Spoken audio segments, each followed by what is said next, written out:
Olá, sejam bem-vindos, bem-vindas a todos vocês e todas que acompanham a gente aqui no Pretoteca. Hoje sim, eu lembrei de dizer meu nome, eu sou Cíntia Martins.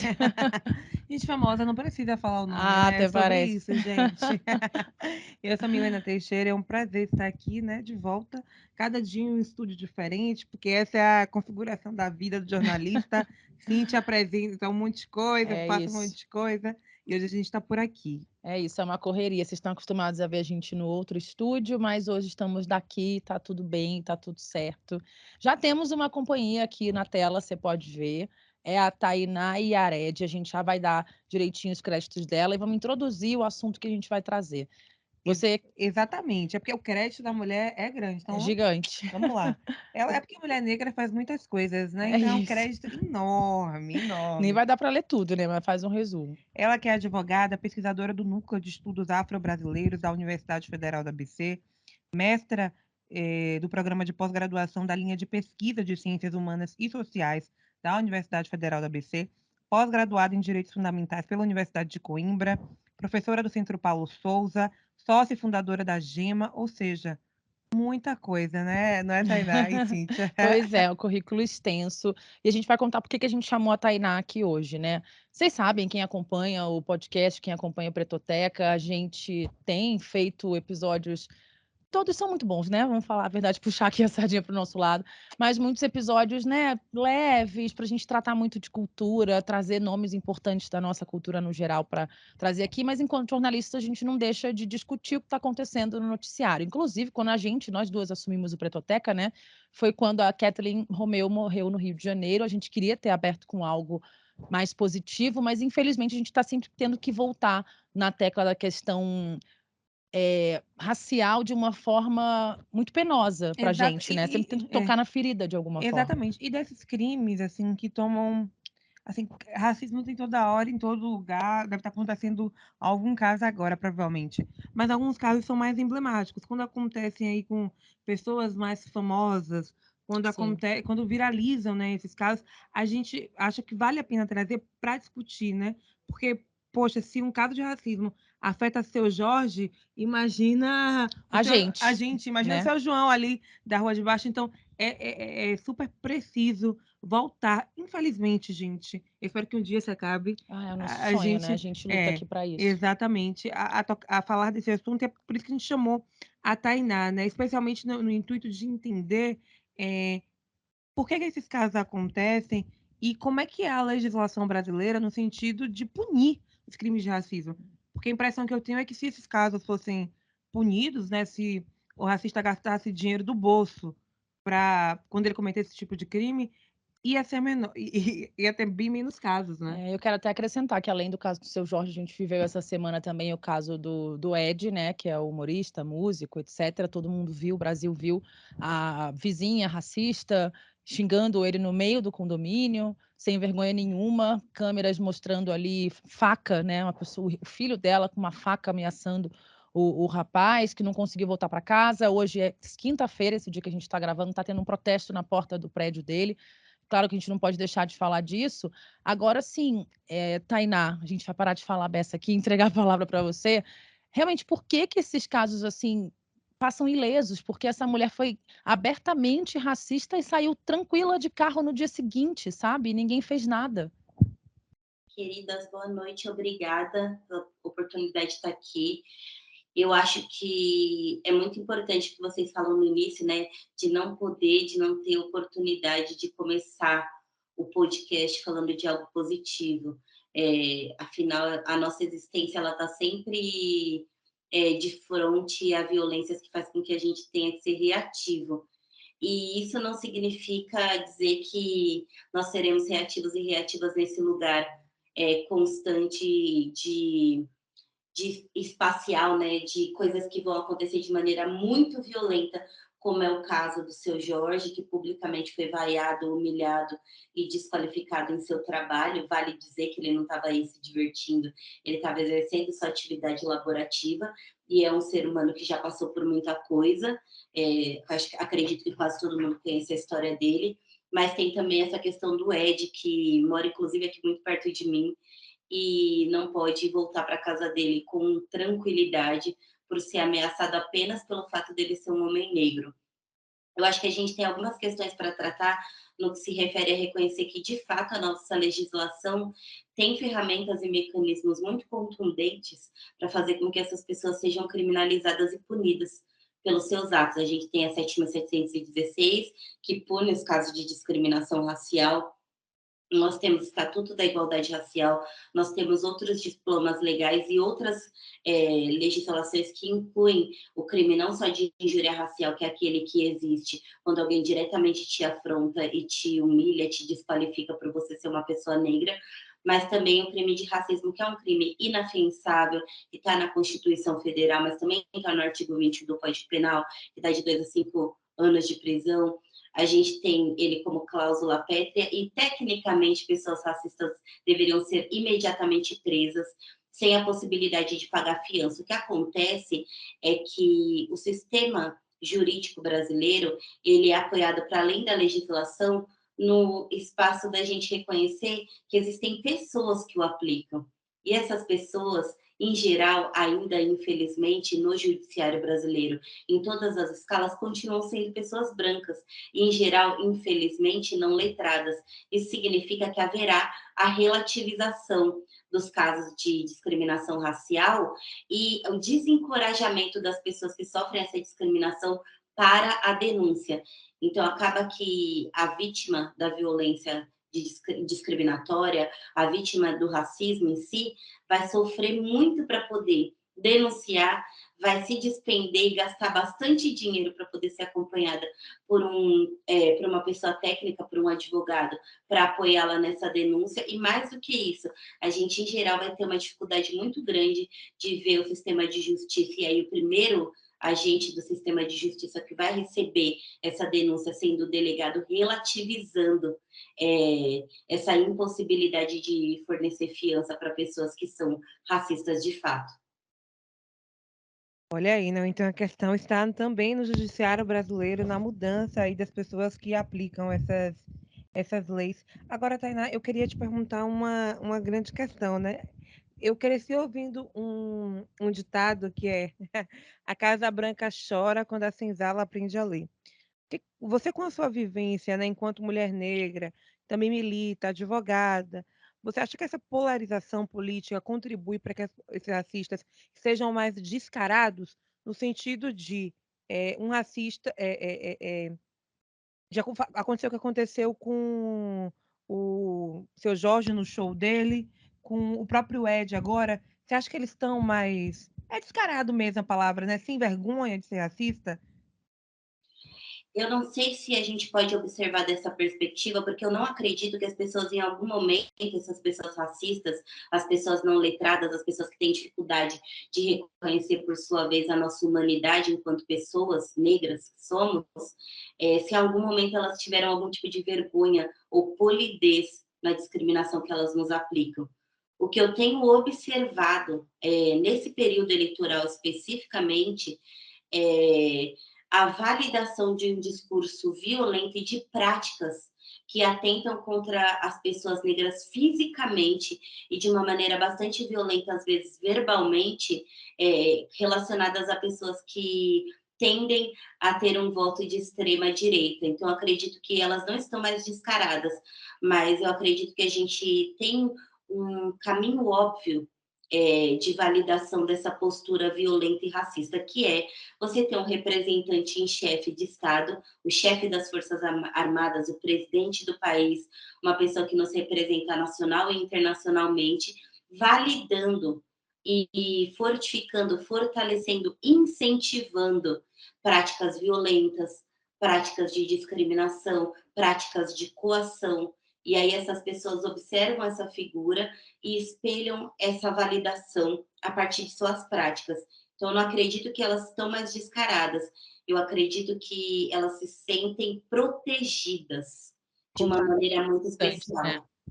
Oi? Encontraram um representante de alguma forma. Exatamente, exatamente. Eu acho que o boom disso é a PEC das domésticas. A gente tem vários booms, né? Tem a cota a lei de cotas para universidades, a expansão das universidades, a relativização da língua estrangeira, que, querendo ou não, é um muro grande que se levanta contra nós, levando em consideração que grande parte da população negra brasileira não vai ter acesso à língua estrangeira, não vai ter acesso a esse tipo de educação, não vai ser fluente em uma outra língua. E isso em mestrado e doutorado, o que faz com que o ditado da Milena seja bem plausível, né? Porque permite com que pessoas negras tenham diplomas e possam, mais do que aprender, mas entrar na disputa do ensino, na disputa narrativa da mudança de cultura, que é essa disputa que pode fazer com que as pessoas comecem a se observar e a pensar que talvez seja importante reconhecer a humanidade de um todo, enquanto nação, e não relativizar essa humanidade como foi feito um grande trabalho desde o início, né, do sequestro e do esbulho do Brasil, até que eu não acredito que a gente possa chamar de descobrimento até agora. Invasão mesmo, aqui a gente chama de invasão mesmo. Invasão legal, gosto também, invasão. Eu estou tentando ser uma pessoa melhor. Aliás.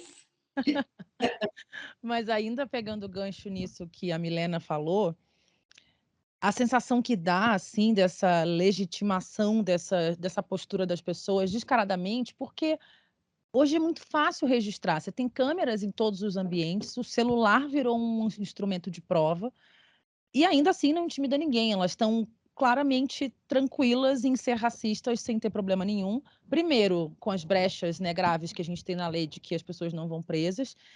E a sensação que dá, não sei se você concorda, qual a sua percepção a respeito, é que justamente pegando esse gancho nesse ditado, de você falar tão linda e abertamente, né, sobre todos os assuntos, sobre essa questão do direito, com argumentos, sabendo sobre o que está falando, irrita essas pessoas que sempre tiveram no lugar aqui da sociedade, porque a gente começou a frequentar as mesmas faculdades, a gente começou a morar nos mesmos prédios e entrar nos elevadores com essas pessoas. Então, é como se o Brasil tivesse voltado atrás, essas pessoas pensassem assim: não, eu quero o século XVIII de novo, eu quero essas pessoas subalternas. E como é que ela vai entrar no mesmo elevador que eu? A E hoje sensação. chama de concierge, né? Sabe? A sensação que dá é essa, assim, de. É um retrocesso a olhos nus que a gente vê, e é um retrocesso nessas posturas mesmo, que assim, dane-se que o celular está gravando, dane-se que a escravidão foi abolida, mas assim, eu sou maior que essa pessoa, sabe? A sensação que me dá é essa. Eu gosto muito da introdução do livro da Michelle Alexander, que a gente chama aqui no Brasil de A Nova Segregação, mas lá nos Estados Unidos chama A Nova Lei Jim Crow, em que ela vai descrevendo para nós por que os brancos pobres não se tornam nossos aliados na luta antirracista, que é o termo que a gente usa hoje, né? Mas ela vai nos dizendo que a escravização e essa criação, a manutenção da cultura da violência, na verdade, dessa cultura da relativização da humanidade em si, a cultura de dizer que o negro é menos, que o negro é feio, que os bairros negros são ruins, tudo isso, essa desqualificação que o Fanon vai nos descrevendo, ela vem de um lugar muito específico, que é fazer com que essas pessoas se sintam melhores, já que elas não têm absolutamente nada. Então, tecnicamente, elas estariam em pé de igualdade com as pessoas escravizadas naquele momento. E juntando isso com a nossa experiência singular brasileira em relação ao racismo, a gente precisa considerar a história, né? A gente precisa considerar que grande parte das pessoas neonazistas fugiram para cá. A gente tem uma história por baixo do tapete relacionada a essa questão.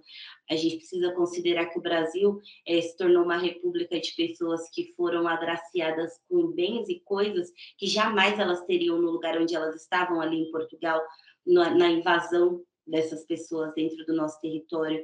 E a gente precisa considerar que nunca houve pudor na construção narrativa histórica do Brasil, em espoliar, em matar, em estuprar, violentar e relativizar existências negras.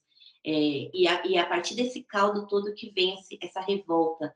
Eu sempre vejo os olhares em relação a mim, porque infelizmente eu não tenho uma boca que se fecha quando ela deveria. E eu não costumo ser uma pessoa educada, que é aquela educação que as pessoas esperam da gente, né? A subserviência do silêncio, a complacência do carinho para explicar coisas óbvias. Eu não tenho. Eu não tenho paciência, eu não tenho tempo. E se eu tivesse tempo, eu estaria fazendo qualquer outra coisa, pulando corda com meu filho, arrumando os dreads dele, ou lavando o meu cabelo, enfim. Eu reservo o meu tempo livre para fazer coisas que são importantes para mim e para minha família. Mas o que eu noto é uma grande revolta dessas pessoas quando elas não nos conseguem diminuir de alguma maneira, quando elas percebem que não haverá decréscimo nenhum do nosso trabalho, já que nós somos pessoas completas e com grandes currículos, quando elas não estão próximas. E eu tenho notado como a mídia, né, reforça isso, porque sempre tem na mídia brasileira um branco e um negro. É como se o nosso trabalho não pudesse ser feito se só existíssemos nós naquele espaço. E de que maneira a gente acolhe isso, né? E como nos foi ensinada a acolhida para essa realidade violenta, que é relativizar tanto a nossa expertise, quanto o uso do esforço que essas pessoas vão fazendo para nos dizer que nós precisamos ser gratos, que nós precisamos ser educados, que nós precisamos dar espaço. E aí um exemplo muito simples é você notar que se você sair hoje na rua e for passear na Oscar Freire e você continuar na sua linha reta, sem se desviar de uma pessoa branca, ela não vai desviar de você. Eles vão topar em você e ficar muito bravos, porque você não desviou, porque brancos não desviam. E eles não desviam do nosso caminho físico, e eles não desviam e não levantam de lugar nenhum. E há essa questão para a gente tratar, que eu acredito que quando a gente fala de alguns casos, ela fica pessoalizada. Então, a gente tem a figura da mulher racista do prédio aqui na Zona Norte.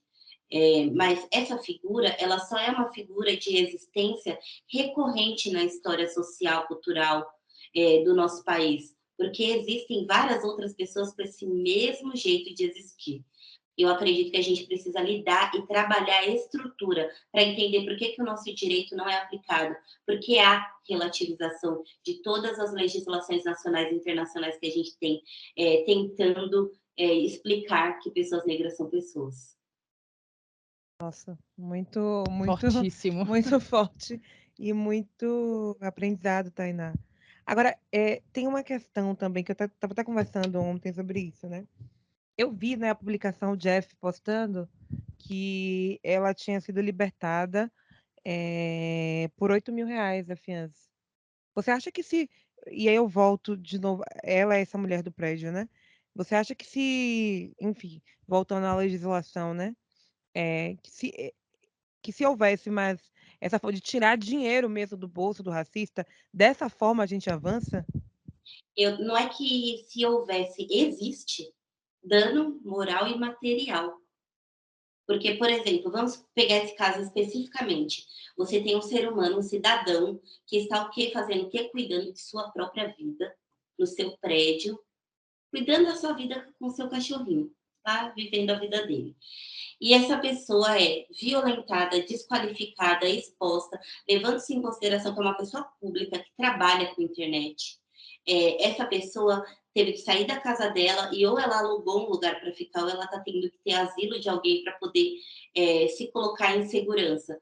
Isso tudo custa dinheiro, porque ao mesmo tempo que ele paga um apartamento, um flat que ele vai ter que alugar para se sentir seguro, para estar seguro, já que ele foi ameaçado fisicamente por uma pessoa com uma arma branca, uma faca e uma garrafa, nós temos aí a certeza de que essa pessoa não está segura. Então, ele está pagando o apartamento dele, o aluguel do lugar que ele está, o psicólogo para poder se haver com a discriminação, Advogado. o advogado, que é uma advogada, inclusive, que eu vi nos stories, a diligência dessa pessoa em horário fora do horário que é o horário comercial, que é muito mais cara, fora a exposição. Essa exposição, ela parece benéfica da perspectiva jurídica, porque ai, todo mundo viu, mas ela é péssima. Porque quando você olha da perspectiva comum, social, você nota que talvez se uma pessoa racista vê que você de alguma maneira pode ser violentada por outra, isso pode incentivar outras pessoas racistas a também te violentar. Então Claro. coloca ele em perigo, num perigo externo. Então há já no Código Civil brasileiro um setor que chama danos. existe o dano moral e o dano material. Esse dano pode, inclusive, ser solicitado de urgência, de acordo com o artigo 303 do Código de Processo Penal, quando você consegue provar que você precisa muito de uma devolutiva do judiciário para poder resolver uma questão sua. Isso se refere a qualquer situação da seara civil, mas também se refere a essa questão especificamente, porque se a pessoa violentada consegue provar que ela não tem a disponibilidade econômica de poder se colocar em segurança longe dessas pessoas violentas, ela pode sim receber uma tutela antecipada, uma tutela de urgência, para que valores sejam direcionados para que ela tenha a resolução mínima, prévia e urgente do seu caso. Então, as ferramentas, elas existem. Eu tinha uma colega de profissão, ela dizia que o sonho dela era respeitarem a Constituição. E ao longo dos anos, eu tenho 8 anos de profissão. Esse passou também a ser meu sonho, porque quando a gente trata questões de violência racial, de LGBTQIAP+, quando nós tratamos de racismo religioso, de violência contra a mulher e outras questões relacionadas a minorias políticas, a maioria silenciadas, nós nunca temos uma tutela jurisdicional completa. Há uma relativização total da cidadania plena dessas pessoas, dessas figuras.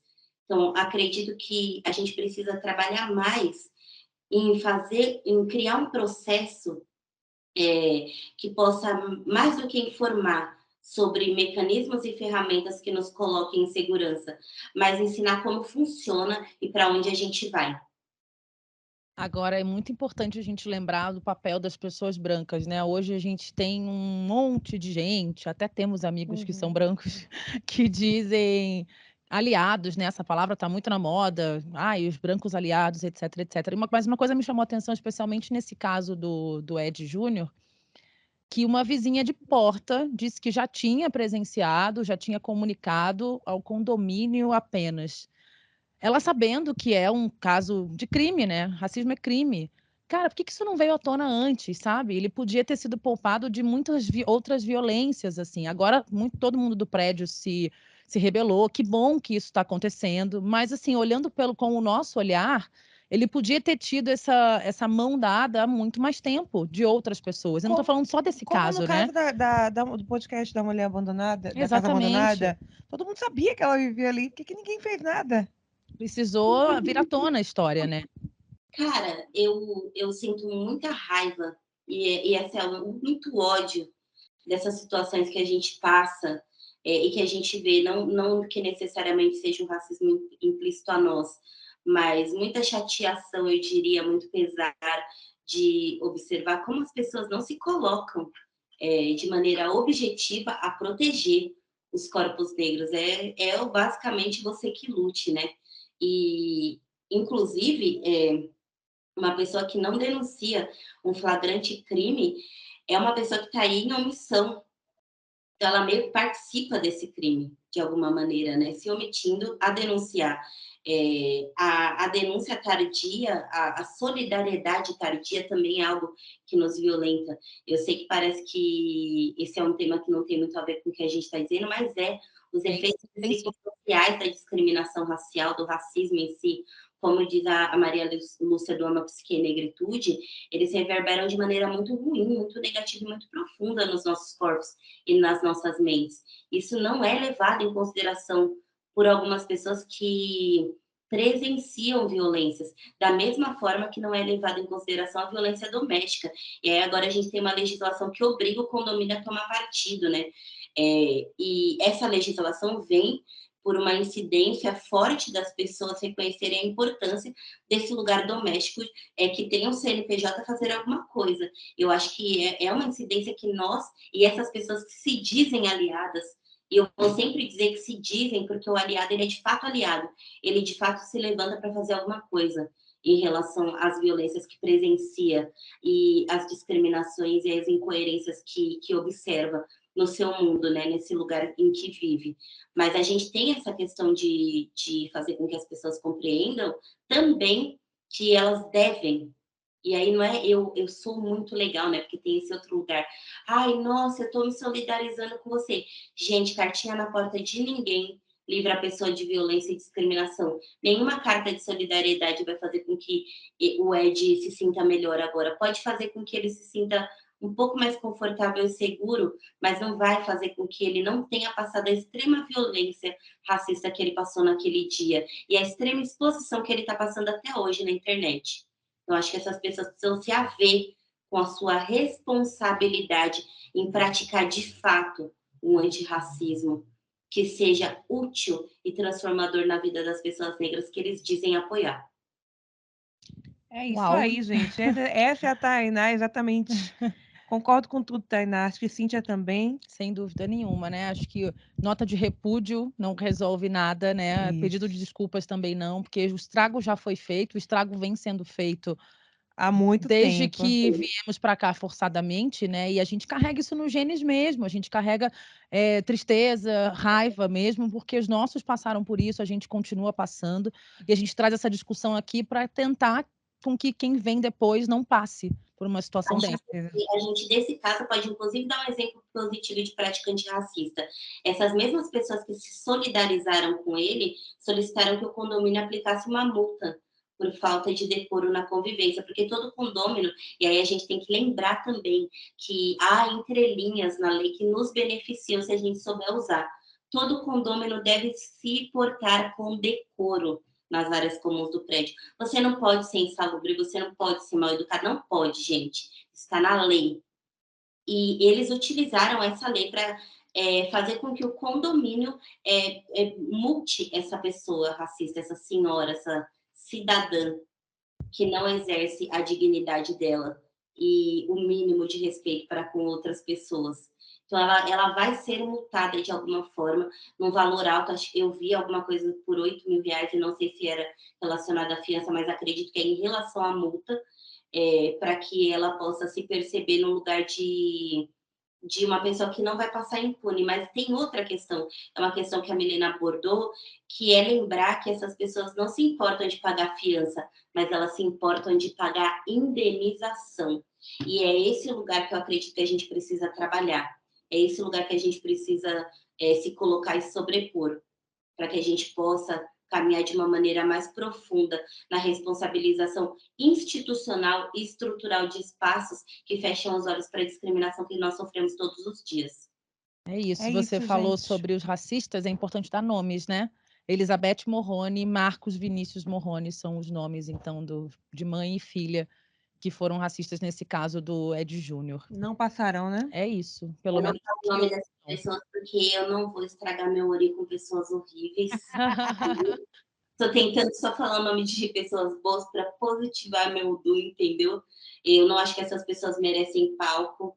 Eu tenho muita preocupação também com uma outra coisa que eu acho que a gente deve falar aqui, que é o uso do direito civil para tampar a boca de quem resolve denunciar pessoas racistas e discriminatórias. Existe uma ação que chama Ação de Indenização por Excesso do Uso da Liberdade de Expressão.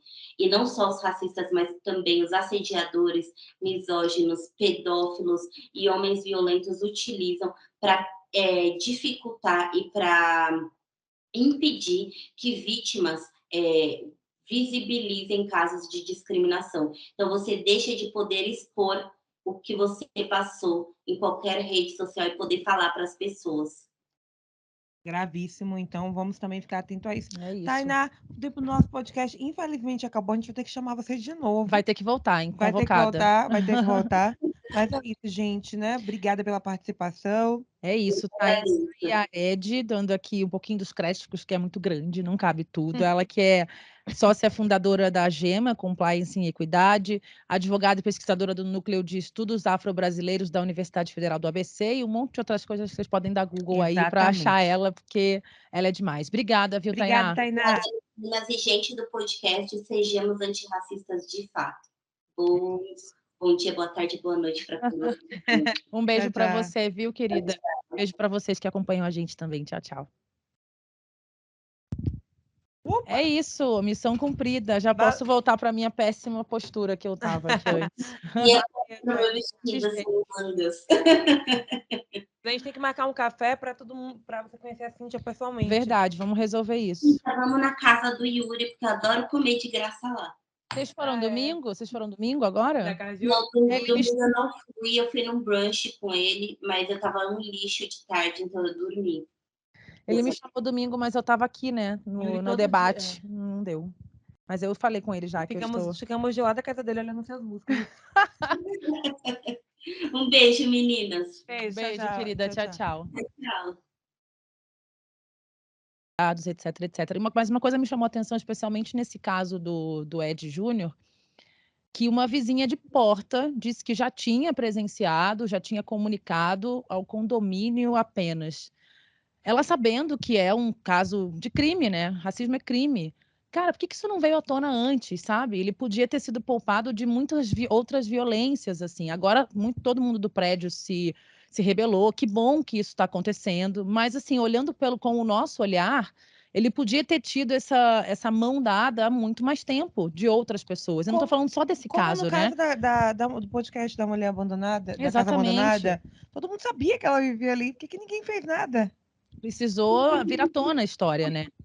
Cara, eu sinto muita raiva e esse é muito ódio dessas situações que a gente passa e que a gente vê, não que necessariamente seja um racismo implícito a nós, mas muita chateação, eu diria, muito pesar de observar como as pessoas não se colocam de maneira objetiva a proteger os corpos negros.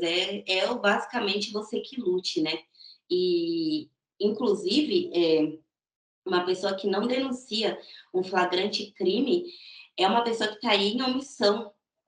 Então, ela meio que participa desse crime, de alguma maneira, né? Se omitindo a denunciar. A denúncia tardia, a solidariedade tardia também é algo que nos violenta. Eu sei que parece que esse é um tema que não tem muito a ver com o que a gente está dizendo, mas os efeitos psicossociais da discriminação racial, do racismo em si, como diz a Maria Lúcia do Ama Psique e Negritude, eles reverberam de maneira muito ruim, muito negativa e muito profunda nos nossos corpos e nas nossas mentes. Isso não é levado em consideração por algumas pessoas que presenciam violências, da mesma forma que não é levado em consideração a violência doméstica. E aí agora a gente tem uma legislação que obriga o condomínio a tomar partido, né? E essa legislação vem por uma incidência forte das pessoas reconhecerem a importância desse lugar doméstico, que tem um CNPJ fazer alguma coisa. Eu acho que é uma incidência que nós e essas pessoas que se dizem aliadas, e eu vou sempre dizer que se dizem, porque o aliado, ele é de fato aliado, ele de fato se levanta para fazer alguma coisa em relação às violências que presencia e às discriminações e às incoerências que observa no seu mundo, né, nesse lugar em que vive. Mas a gente tem essa questão de fazer com que as pessoas compreendam também que elas devem. E aí não é eu sou muito legal, né? Porque tem esse outro lugar. Ai, nossa, eu tô me solidarizando com você. Gente, cartinha na porta de ninguém livra a pessoa de violência e discriminação. Nenhuma carta de solidariedade vai fazer com que o Ed se sinta melhor agora. Pode fazer com que ele se sinta um pouco mais confortável e seguro, mas não vai fazer com que ele não tenha passado a extrema violência racista que ele passou naquele dia e a extrema exposição que ele está passando até hoje na internet. Eu acho que essas pessoas precisam se haver com a sua responsabilidade em praticar de fato um antirracismo que seja útil e transformador na vida das pessoas negras que eles dizem apoiar. É isso Uau. aí, gente. Essa é a Tainá, exatamente. Concordo com tudo, Tainá. Acho que Cíntia também. Sem dúvida nenhuma, né? Acho que nota de repúdio não resolve nada, né? Isso. Pedido de desculpas também não, porque o estrago já foi feito, o estrago vem sendo feito Há muito desde tempo. que viemos para cá forçadamente, né? E a gente carrega isso nos genes mesmo, a gente carrega tristeza, raiva mesmo, porque os nossos passaram por isso, a gente continua passando, e a gente traz essa discussão aqui para tentar com que quem vem depois não passe por uma situação dessa. A gente, desse caso, pode inclusive dar um exemplo positivo de prática antirracista. Essas mesmas pessoas que se solidarizaram com ele solicitaram que o condomínio aplicasse uma multa por falta de decoro na convivência, porque todo condômino, e aí a gente tem que lembrar também que há entrelinhas na lei que nos beneficiam se a gente souber usar. Todo condômino deve se portar com decoro nas áreas comuns do prédio. Você não pode ser insalubre, você não pode ser mal educado, não pode, gente. Está na lei. E eles utilizaram essa lei para fazer com que o condomínio multe essa pessoa racista, essa senhora, essa cidadã que não exerce a dignidade dela e o mínimo de respeito para com outras pessoas.